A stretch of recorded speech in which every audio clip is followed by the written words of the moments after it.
stand and deliver. Not a word you heard was true. And if there's nothing you can say, there may be nothing you can do. Do you want to be a free man, or do you want to be a slave? Do you want to be a free man, or do you want to be a slave? Do you want to wear these chains until you're lying in the grave? I don't want to be a pauper, and I don't want to be a prince. I don't want to be a pauper, and I don't want to be a prince. I just want to do my job. Magna Carta, Bill of Rights, the Constitution, what's it worth? You know they're gonna grind us down until it really hurts. Is this a sovereign nation or just a police state? You better look out, people, before it gets too late.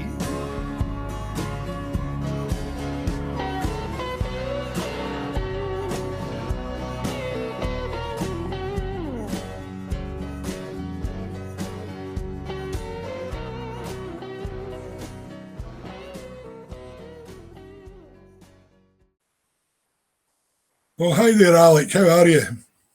I'm fine, Ian. I'm enjoying my retirement after 22 years in the Parliament. You miss the pantomime a wee bit, but life's good, especially in this lovely Scottish weather. Yeah, we're in a special summer for you retirees this year to make sure that you enjoy yourself. Now you've escaped the bonds of Holyrood. Well, this is the next in the series of PALs broadcasts I've been having. I've had various pals over the last 2 weeks, a good pal of yours last week in the form of Jim Sellers. And basically what the plan is, Alec, is to have an informal chat about events and to hopefully raise a few laughs along the way, but also to inform and generally, discuss some serious points as well. Now, those of you who don't know Alec, I'll give you a potted history. He was born in Irvine. Anyone who's ever been at an Alec Neil speech knows he was brought up in Patna because it's always involved in his speeches. Very proud of his upbringing there. His father was a coal miner. He was in the Labour Party, and then along with Jim Sellers and John Robertson formed the Scottish Labour Party. And then he joined the SNP in 1985, a year before I joined the SNP. And I remember well meeting Alec on the NEC. He was an unusual member. Well, he wouldn't have fitted in nowadays because when Alec came to the NEC and he had a proposal, he also had a plan how to make it happen. So he'd have stuck out like a sore thumb in 2021 on the NEC. But the NEC at that time was full of people like that. And Alec was very talented, a good policy background, people like Jim Sellers, people like Jim Fairley, George Leslie. There was all folk very competent, able to argue their case. So without any further ado, I think we'll start by just asking Alec, what's your first topic you would like to discuss this evening? Well, being an SNP member, independence is always top of my list, but obviously there's also COVID, and I think the aftermath of COVID. But those three topics all come together, Ian, because I don't think you can separate out the issue of independence from COVID recovery, particularly the economic recovery, because quite frankly, it would be a lot easier to recover economically from COVID if we had the powers of an independent country. So let me give you some examples of that. Well, I just want to point out that it didn't take long in this interview for you to break off with the official SNP line that we've got to recover from COVID before we can do anything about independence. But it's a very welcome position to adopt, Mr. Neil. So carry on. Well, absolutely. Let me start by looking at the massive amounts of money the UK government and other governments across the world have had to spend in dealing with COVID. And even the most fiscally balanced and fiscally prosperous countries in the world have had to borrow large sums of money to get them through the COVID experience, and will need to borrow more for the recovery, not just the economic recovery, but to fund the recovery in health, the recovery in education, and the recovery more generally. And what they've been able to do is to borrow the money to do that, because these are governments which are sovereign, and therefore they have their own central bank, and they're able to take and exploit the opportunity, the window of opportunity that exists at the moment, at being able to borrow large sums of money at very, very little low rates of interest, so that the repayments on that money are very small indeed. And very often the money is lent over a 20, 25, 30-year period. So it makes sense, in my view, for governments to borrow the money. The problem we've got in Scotland is, to do the things we need to do, we need to borrow, and we need to fund bigger programmes than what we've got, particularly on the capital side. To do that, we need to be able to borrow. But we're not going to get permission to borrow. And therefore, we need to have our own way of borrowing. And quite frankly, the only way to do that is to have your own central bank. And if you get your own central bank, quite frankly, you need to be an independent country to do that. And your own currency. And your own currency. So my view is that the quicker we're independent, the better, because it will help us recover economically much quicker than otherwise would be the case. I mean, if you look at the economy before COVID in Scotland, there was a lot more we need to be doing anyway, even if we hadn't had COVID. But now that we've had COVID, it's brought home the need for very, very substantial investment in the Scottish economy to get it growing again, to return to full employment in Scotland, and to recover from COVID. And you can only do that if you've got control over the main levers of economic policy, and you can only have that if you're an independent country. So it's not an either or, COVID recovery or independence. We require independence as almost as a prerequisite to having a full and quick as possible recovery in COVID, particularly financially and economically. Absolutely, Alec. I completely agree with that, by the way. I mean, while we're at it, and I mean, there's an urgency to this because, Scotland's suffering at the moment. So, we want to see these things happen and happen quickly. What do you think of the current lack of strategy for taking independence forward? I mean, to me, it's very dispiriting. Well, it's very worrying indeed, because I think the opportunity is there. And I accept that we need to continue to fight COVID until we've actually nailed it. But that isn't mutually exclusive from starting our independence campaign. Because one of the things that's very clear is that it's now 7 years since the 2014 referendum. A lot has changed in that period, in particular COVID, as well as Brexit, but also the wider world has changed as well. And therefore, the arguments and the case for independence needs to be updated. Absolutely. And before we go on to an independence campaign, we've got to be very clear, what do we mean by independence in 2021-22? How do we spell out to people the benefits of independence? How do we tackle the argument about currency, which was a contributing factor to losing the last time around, in my view, because we had the wrong policy at that time? And how do we explain to people that we're part of a state with this massive deficit? Will we inherit a share of that deficit? And if we do, how are we going to pay down our share of the deficit? Or if we don't accept a share of the deficit, because when Ireland went independent, they didn't take a share of the UK deficit at that time, or the national debt. So if Scotland is going to have to borrow, as we will do, then how do you finance that? We need to explain all of that to people, because unless we can answer the questions, we won't persuade enough people to give us the majority we need to be independent. I mean, at the moment, Scotland's basically, you could divide Scotland into three broad categories. Category one are those people like you and me who, come what may, will vote yes in a second independence referendum. Category two are people like Douglas Ross and the Tories who, come what may, will vote no in a second independence referendum. And then you've got a group of people, probably no more than about 10% of the voting population, who clearly from the polls swing one way or the other and are not fixed in their position. Now, what we have got to do is mobilise Group 1, the pro-independence people, undermine the arguments of Group 2, and persuade the vast majority of the third group, who are the swing voters, on the issue of independence. That means we've got to have the arguments researched and ready, and it's quite clear that the new thinking that has to be done hasn't been done. Let me give you a very, very good example.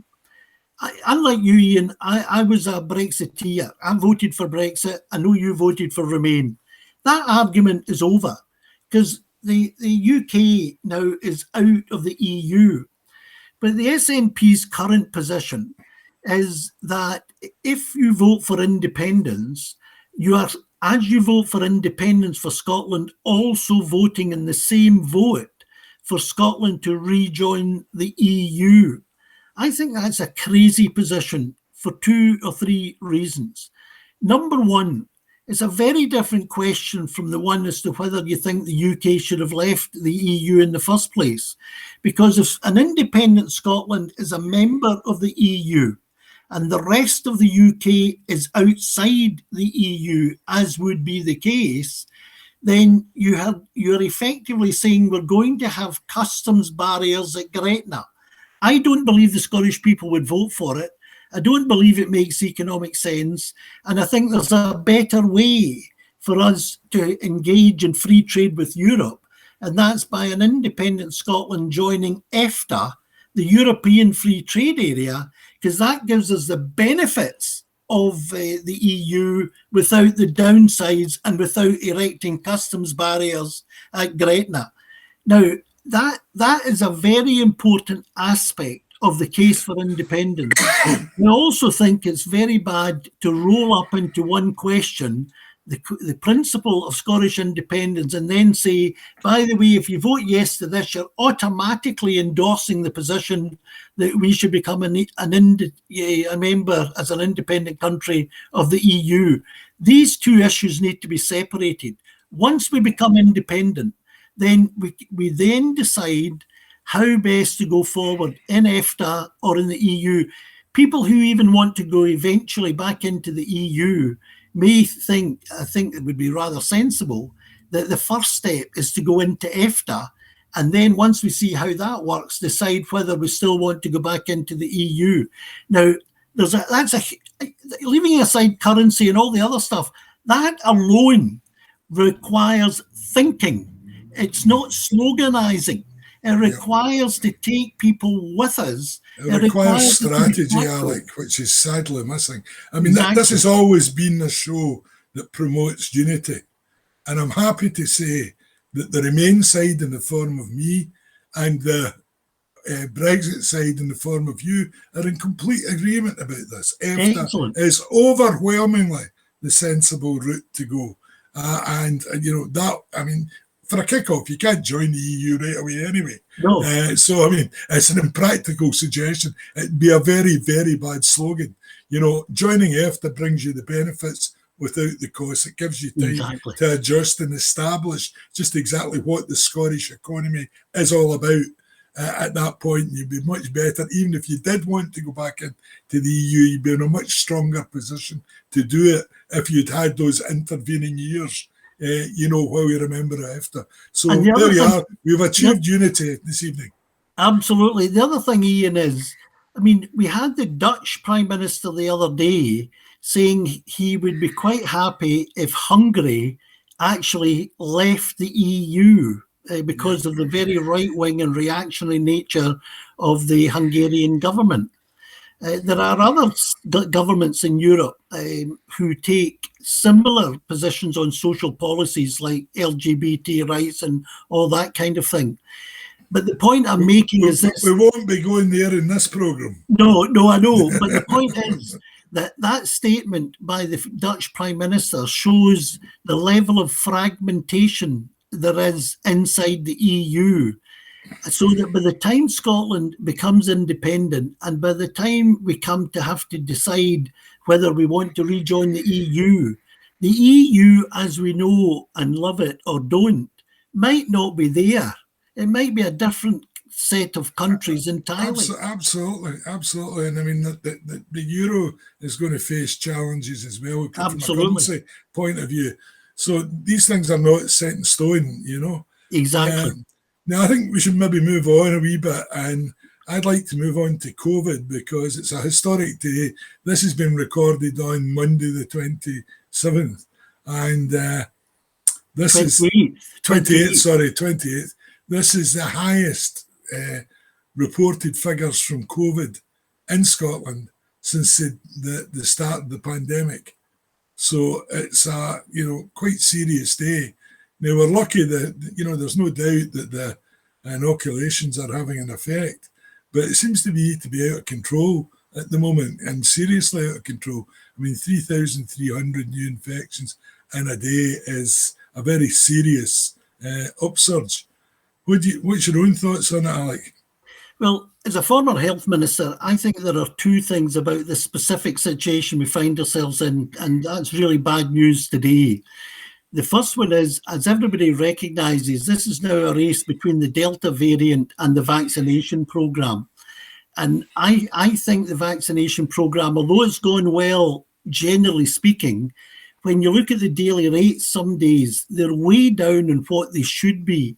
Now, I'm not close enough to know if that's because of a supply problem or because of other reasons.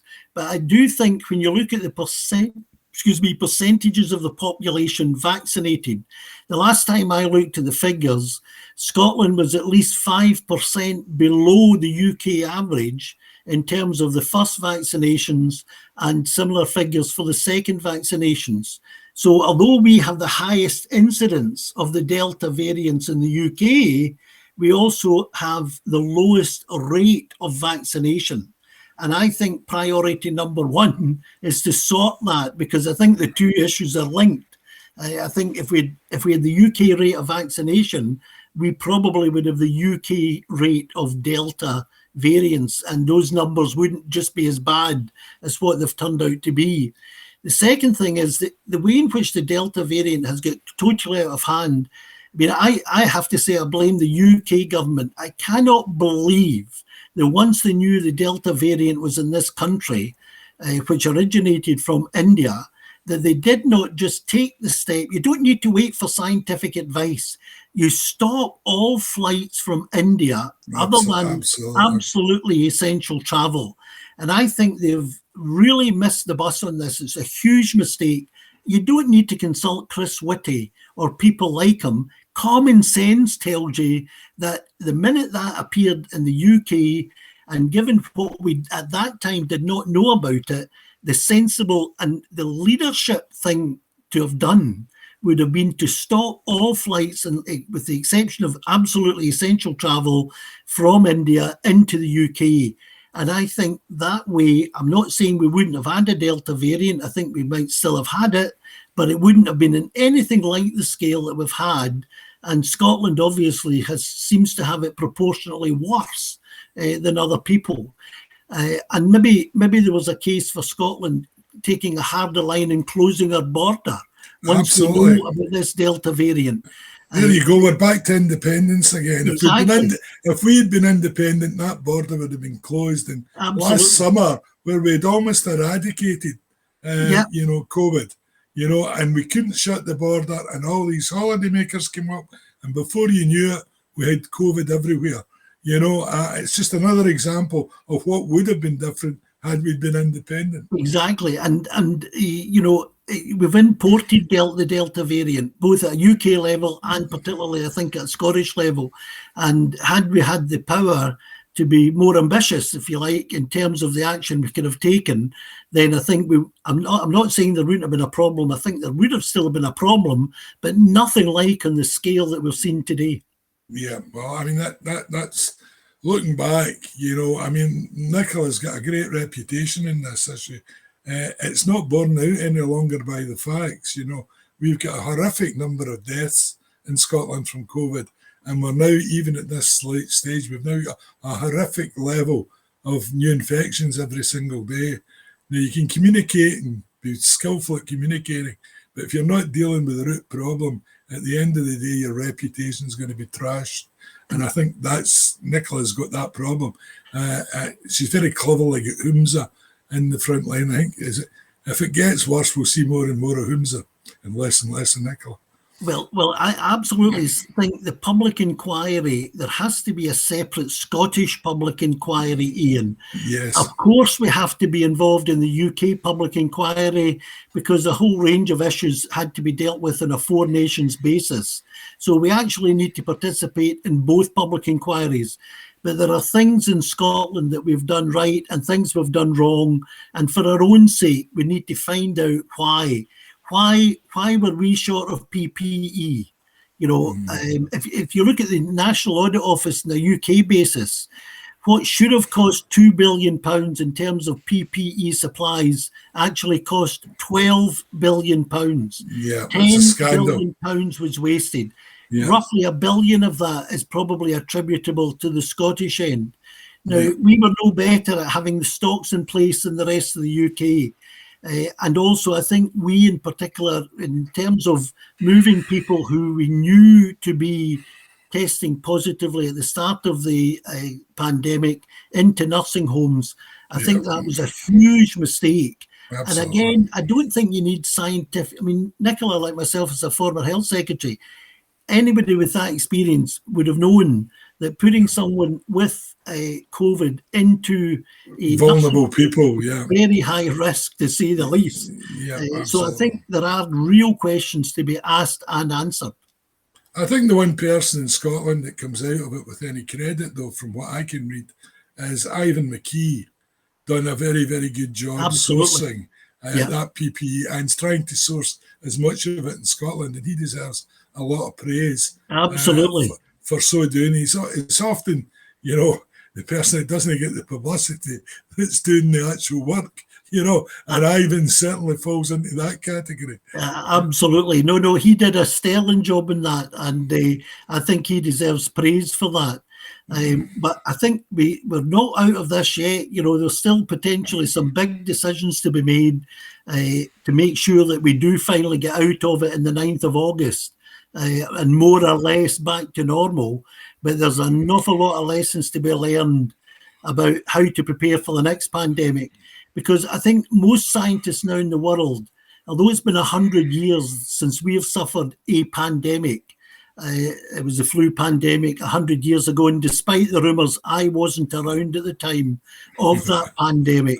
But many people, including the likes of Bill Gates, and this is using artificial intelligence and so on, many serious people are now forecasting that pandemics will be more like every 20 or 25 years, possibly even more than that, rather than every 100 years. So the really important thing now is that we learn the lessons, and we, the next time, have to be absolutely ready. Now, one example of that is that it's taken a year to get the vaccines developed, which, historically is brilliant. I mean, it's totally unprecedented. But with the use of artificial intelligence, I'm told by friends in the medical community, next time round, if we play our cards right and use artificial intelligence, we should be able to develop a vaccine within 2 or 3 months of finding out what the DNA of the virus is, as it were. So we should make sure that we have that technology in place. Absolutely make sure. We should make sure we've got constant supplies of PPE for worst case scenarios. We should make sure that we've got procedures and policies in place so that people who have got the virus in any pandemic are not shuffled into old people's homes and making the thing worse than it need be. So we have a lot of lessons to learn. And that's why, in my view, we need both our own inquiry to look at specific issues that have happened in Scotland, as well as take part in the Four Nations inquiry. Well, I think they also got to look at what happened in advance of this, because, I've always been against PFI. I've always been against, privatising all these services. Now, PPE supplies in England were privatised 2 years before this happened. All the local sourcing, all the local health boards lost the power, to hold stocks. And they went to this central warehousing scheme, which of course saved them money in terms of not needing as many warehouses, etc., etc. But what the problem with that was, they moved to a just-in-time supply method. Now, that's fine and dandy if you're building cars or you're doing some of this. They're all pretty forecastable. You know when you're going to be wanting to make these, so you can get the parts in at the last minute to fill in. A pandemic doesn't allow you to do that.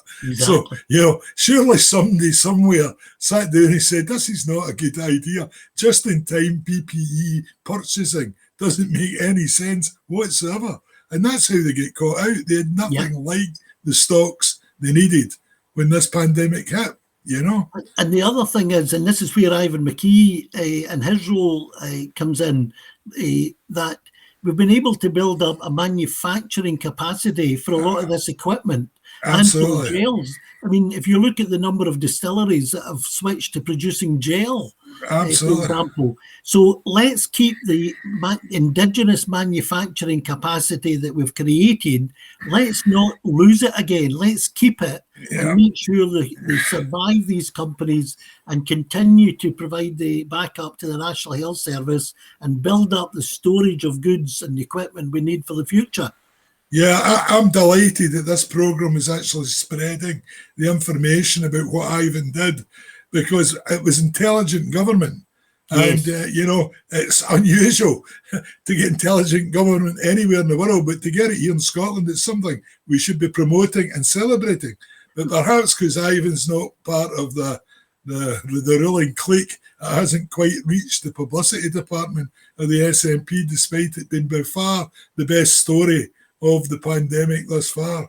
Well, one of the things I have to say, if I'd been Nicola, I think what I would have done, given that Ivan is by far the person with the greatest business experience, having set up and run internationally successful businesses, and given the need to build up our small and medium-sized enterprise sector in Scotland, personally, I would have created a cabinet position for small and medium-sized enterprises and asked Ivan now to take on a top priority job of rebuilding and building up the small and medium-sized enterprise sector and of diversifying the Scottish economy. One of the things that's come out of this, both in Scotland and in the UK, is that we are far too dependent on hospitality-type services serving ourselves. And what we need to do is to diversify our industrial base and economic base much more, so that we, like Germany, even though you're hit in one sector, that it doesn't spread throughout the whole economy. So I think there's wider lessons to be learned. These lessons were there before COVID, but COVID has brought them into focus in a way that they weren't brought into focus before. And getting somebody like Ivan to be full-time on building up the small, medium-sized enterprise sector in Scotland, I think is the kind of initiative that now needs to be taken. Yep, and I wouldn't care who introduced that. If it was Nicola Sturgeon introduced it and brought up that idea, I would say, well done, Nicola. Absolutely. So you know what you need to do, Nicola. It's as simple as that. You'll get my support if you do something sensible, like promoting Ivan and putting them in a row. If you're serious about recovering from COVID, for goodness sake, put the right people on the job to make it happen. That's really what we need. So that's COVID out the road. That's independence out the road. Have you got any other problems we need to solve, Alec? Well, I don't need to solve any of these problems because I'm retired. No, I tried that line, but nobody believes it. You know, I've been retired a lot longer than you've been, and it's hard work, let me tell you. Absolutely. Well, the other two big challenges are education and health. You know, our education system needs attention, and I've always had great. You mentioned the fact that I joined the SLP with Jim Sellers, set it up, and one of our founding members was Lindsay Patterson, who is a brilliant educationalist. Yeah. I mean, I don't know why we need to go to the OECD for advice on Scottish education when we've got people like Lindsay and others, not just Lindsay, but we've got loads of others. Practically every teacher, every head teacher could tell you what needs to be done. But my view is we really need to sort out education big time in Scotland. You know, it doesn't need completely abolished and start it again. It's not that bad, but it's certainly not doing nearly as well as it should be. And there is urgent reforms needed in education to bring it back to what used to be the case, and that was that Scottish education was always up there internationally as being regarded as amongst the best in the world. Sadly, that's no longer the case. And that's not just happened over COVID or over the last few years. That's been happening now for 40 or 50 years. We need to reverse the relative decline in Scottish education and get ourselves back into the top 10 worldwide in terms of education to rebuild our country and our economy. And the other big challenge is health, because if you look at the backlog as a result of COVID, plus the backlog that was there before COVID, there are huge challenges in the health service. You know, the number of people waiting for hip operations, replacement knees and all the rest of it. And I'm hearing more and more cases of people who've waited so long for these operations already that they are literally crippled, but they're not high in the list. So we need to find a way of solving that problem as well. These people can't wait another 3 years to have their hip operation or their knee operation or whatever. And we also need to deal with the backlog and things like cancer and so on. So education and health are two huge challenges. And I'm not sure the government has got a worked out strategy for how to deal with both of these. Well, I think there's an opportunity with retirees, given that we're both retirees. You know, perhaps one of the routes they may want to look at is enticing some recent people who have retired back in to the service. But it's not just all personnel. I recognise facilities are required as well. You know, you need proper surgeries, theatres, you know, for that type of work. But hopefully they'll be listening. Hopefully they can do something. Well, I think they could take a leaf out of Tom Johnson's book. Tom was probably the best Secretary of State we've ever had in Scotland. And he was a War Secretary of State, set up the North of Scotland Hydroelectric Board and so on. But one of the things he did was he united Scotland internally. He formed what was called a Council of State within Scotland, and he chaired it. But every previous Secretary of State, irrespective of their party allegiance, was a member of that council. So you had Labour, you had Tory, I think you might even have had Liberals. There were still Liberals living at that time who had been Secretary of State for Scotland, I think. But why not in something like health and education, as a sounding board, bring together everybody who in living memory has had responsibility for these matters. Yeah, take it out the political field and try and build a consensus. Take the party politics out of health and education. Yeah. And that's one way, not the only way, but one way to do it. and see if we can build a consensus. Because if you look at education, I mean, teachers really must be spinning, because every 5 minutes for the last, as long as I can remember, there's another big change. reform of education. Yeah, absolutely. And many of the reforms have just not worked. So before we dive into further reforms, let's make sure that there's a broad consensus and that we will test these reforms before we implement them, and we'll assess their effectiveness and we'll monitor them and adjust them as they're rolled out. But let's do it on a consensual basis, so that if there's a change of government in 10 years' time, we don't go back and scrap it all and start again. Yeah, exactly. Well, I mean, I think, one of the things that gets to me is we're falling behind countries like Estonia, where they've managed to digitalise all their local government services. Yeah. I mean, they say in Estonia you only need to get out of the house twice, once to get married and once to get buried, and everything else you can do from home. And I mean, their education system, they're teaching primary school children computer programming. Yeah. And I mean, it's quite incredible. I mean, I'll give you a couple of examples. Say you're a young lady and you find yourself pregnant and you want to know when you can give up work. You can go in with your identity card, go in, put your name in, put in the fact that you're pregnant. The system, this is in minutes, goes off, checks with your doctor, confirms that you are in fact pregnant, gets the dates, contacts the Inland Revenue equivalent, gets what your salary is. It comes back in seconds and tells you you can stop working this date, you'll get paid this during the period you're off, and you must go back then. All done without seeing MD. Yeah. If you move house, you go on, you type in your existing address, your new address. You press the button. It then goes off, it searches every single government file in every single government department and updates it. It also contacts all the utility companies, and if you're registered with them, it updates it with them. The telephone company's the same, all without seeing MD. We are going to get left 1,000 miles. We're 100 miles behind us now, but we're going to be 1,000 miles behind unless we start going down this route. Absolutely. The same as these small countries. They're going to run rings around us, Alex. Yeah.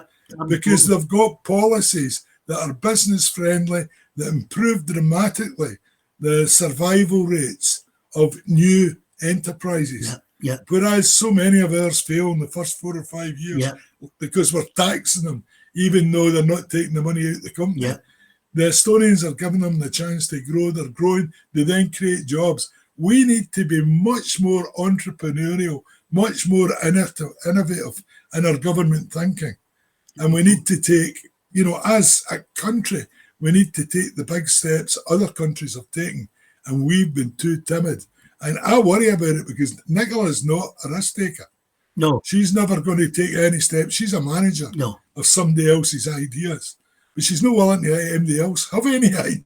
Exactly. No. It's a very stifling environment we live in Scotland. Yeah, absolutely. And, it's one of the reasons I decided to leave government, because I felt as though new ideas weren't getting the airing that they had got previously and should be getting. And I think we see the results of that we're, falling behind. We are, definitely, no question. Both in terms of previous performance, but in terms of international competitiveness. And we need to sort that out, PDQ. Yeah, well, I think that's going to take a change of government, I'm afraid, Alec, because I definitely don't see it happening under the current leadership of the SNP. It's not going to happen. No, there's a lack of dynamism, Iain, which was there before, and we need to re-inject it. And there needs to be many more new, different faces, and people who have got ideas and know how to implement them successfully. Yeah, well, I think we're going to be relying on people like yourself, Alec, to be vocal. Even though you're retired, you're free from the corral that is Holyrood. You're now free to express your opinions openly and honestly. And exactly. I mean, a lot of people hope that you're going to be able to do that, because you're one of the people that is an ideas man that can help us get moving again. Free before 23. Well, you see, that's a good example, Al. I can't remember. I was on the executive when you came up with that slogan 3 by 93, when you were the publicity vice convener. And I was very supportive of it because I was a fundamentalist and I believed the message. We could have been free in 93 if the people had voted for it. Yeah. But your problem at the time was the devolutionists, on the NEC undermined that message from the minute you put it out. They were just determined it must not work, Exactly. And they were playing politics with it. And I always thought it was funny after it didn't work, they came back and blamed you for it, but it was them that had been undermining it all along, it was terrible. And the irony is, despite the best efforts of people to undermine it internally and the efforts of the opposition to undermine it nationally, we ended up increasing our share of the vote by 50%. That's right, absolutely. Because of the first past the post system, it didn't translate into seats. But it actually, we increased our vote by 50%, and we put the SNP on the UK map in that election, which it hadn't been on since, the 1979. And we never fought another election like that until the referendum in 2014. That's right. When, of course, we moved from 28% to 45% in a very short period of time. Exactly. If you were not a fundamentalist, you'd be attracted to the message given its electoral success. Exactly. Perhaps maybe Nicola might try it one time, She took independence off the agenda completely in the 2017 election and lost a whole whack of seats because of it. You need to motivate the independence base if you want to move forward. As the poll published a couple of days ago has shown, is our lack of maintaining momentum on the independence issue is already costing us support in terms of independence and for the SNP. And my view is, and I think one of the lessons of recent history is, you've got to keep the momentum going. You've got to mobilise people. It's not just enough to say, wait until we're ready in 2 years' time, and we'll then publish all the answers a few weeks before the independence polling day. It ain't going to work like that. We ain't going to mobilise the resources or the people or the political activity if we wait that long. It's not a light switch. Exactly. It'll go off the boil. And it takes years to build it up again. So we've got to do that starting now. And that includes making detailed preparations for putting the case that I've already outlined. Right, excellent, Alec. Right, we're coming to the end of the broadcast, but I'm going to put you behind the 8 ball. I'm going to ask you the $1 million question. Will Nicola Sturgeon ever win Scotland independence? Yes or no? I don't think we will in the current strategy, Iain. I think Nicola has to change strategy and start mobilising now. Even if it takes us, that number one, and number two, there has to be a clear contingency for when Boris says no, because the one thing we cannot allow to happen is for us to take no for an answer. We've got to say no is not acceptable. And the only way we'll win that argument against Johnson and his cronies is if we mobilise people and make them angry about the way Scotland's been treated, the anti-democratic attitude of the Tories and so on. And you can't do that if you're just sitting in Butte House. You've got to get out and about and mobilise the whole nation so that by the time we go into the next referendum campaign, support for independence is solidly well over 50%, and it becomes almost impossible for the other side to win. Well, she's got a surefire way at the moment of making sure Boris doesn't say no. She just doesn't ask him for it. Well, he's never going to say no if he's never asked the question. So exactly. That's a pretty safe bet by Nicola there. And the one way to fire people up is let's open debate on things like, the EU dimension, EFTA, the currency, how we deal with the deficit, should we accept any share of the national debt, and if so, what share and what basis. But also, we've got to publish a prospectus of what we can do with independence that we cannot do at the present time. Absolutely key. And Absolutely if we don't do that, we won't win. And now is the time to be doing that homework. Every spokesman that appears on television or makes any quote in the newspaper must always state, if we were independent, we would do X. Exactly. No matter what happens. And it should be constant, every interview, every opportunity, because that's the way you get the message across. Yes. I was struck when I was in Estonia that they had been preparing for independence for a couple of years before it came. They had a very clear plan. They used what they were going to do. They told people, we'll do this in 2 years, we'll do this in 5 years, we'll do this in 10 years. And then they stuck to it and they moved with great speed. But that confidence that gave people, they weren't just voting for independence or having their independence. They knew there was people that had been planning it, that had a plan. And that increased confidence and support for it. Here, people are wondering about saying, what are the SNP doing about independence? And nobody's got a clue. Nobody's got a clue.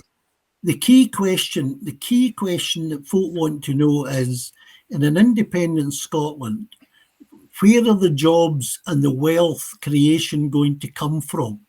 And I think we need a plan for that to show what we will do, not just what we can do, but what we will do with the powers of independence.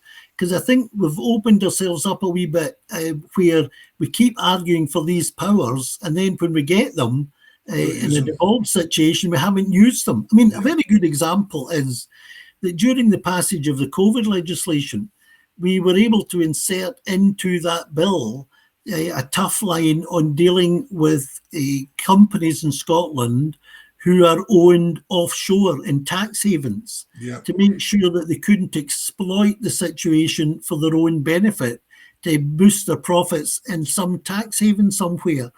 Now, I think we can actually be doing more at the moment on that front, by the way, but that's an area where you can actually say, we'll create more opportunities for Indigenous businesses. Absolutely. And we'll give the local businesses the advantages they should have by being based in Scotland, not in some tax haven.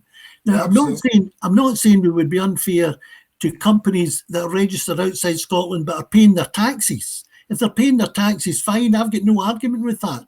But if they're in some tax haven, why should they get planning permission? Why should they get tax exemptions? Why should they be allowed to be... And be handed an unfair advantage, because if they know they're not going to have to pay tax, they can put in a lower price because they know there's no outgoing for tax in the arrangement. So it's losing all round for the Scottish companies. You mentioned at the beginning, Iain, PFI, which in principle you and I think is madness, and we've been proven correct. But one of the worst aspects of it that didn't get the publicity that some other aspects of it got was that in nearly every case, the PFI companies were registered in tax havens. Absolutely. So the massive profits they got and should never have got have actually gone to tax havens. So even the tax on the profit they made didn't come back into our country. Yeah, we get the bills. Exactly. We get the bills, they get the profit. I mean, ridiculous. So, anyway, Alec, I've got to bring it to an end. Right. It's been a delight talking to you, as always. We'll have you back for sure, because now that you're retired, you've nothing better to do than come and have a wee chat with me from time to time. So I enjoyed our chat. I hope the viewers enjoyed it. And the Wednesday Prism will be back next week. And I haven't decided yet who the the guest is going to be. But I hope you enjoyed Alec's contribution. I certainly did. Thank you very much. Thank you very much, Iain. And let me say, your fee is far too generous. Well, that's good. Through a Scottish Prism, the programme that is unapologetically pro-Scottish independence and anti-Westminster rule. Everything we say here is viewed through a Scottish prism. Brought to you by Barhead Boy.